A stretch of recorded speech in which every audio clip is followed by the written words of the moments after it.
Paul, apôtre de Jésus-Christ par la volonté de Dieu, aux saints qui sont à Éphèse et aux fidèles en Jésus-Christ. Que la grâce et la paix vous soient données de la part de Dieu notre Père et du Seigneur Jésus-Christ. Béni soit Dieu, le Père de notre Seigneur Jésus-Christ, qui nous a bénis de toutes sortes de bénédictions spirituelles dans les lieux célestes en Christ.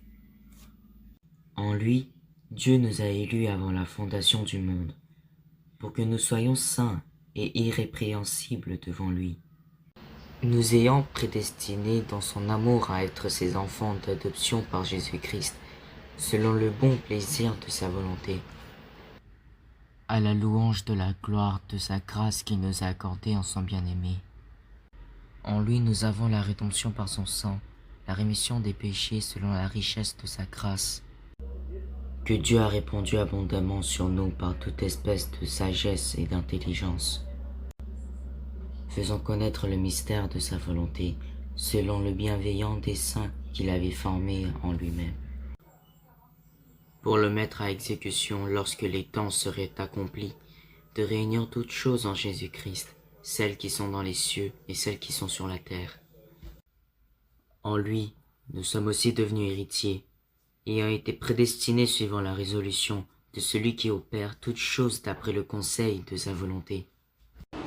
afin que nous servions à la louange de sa gloire, nous qui d'avance avons espéré en Christ.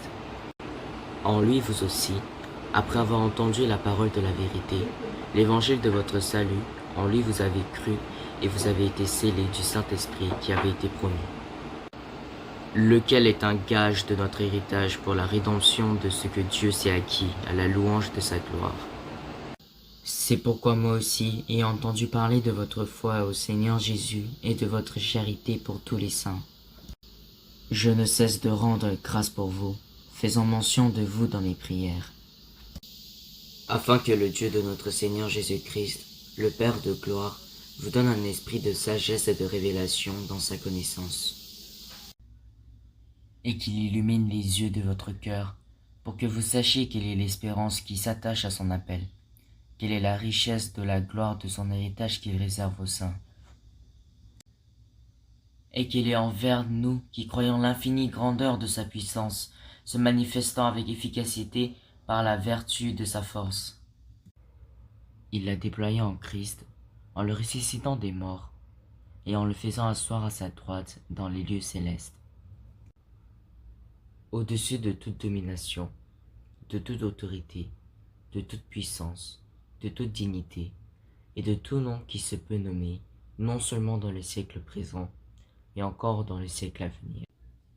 Il a tout mis sous ses pieds, et il l'a donné pour chef suprême à l'Église, qui est son corps, la plénitude de celui qui remplit tout en tous.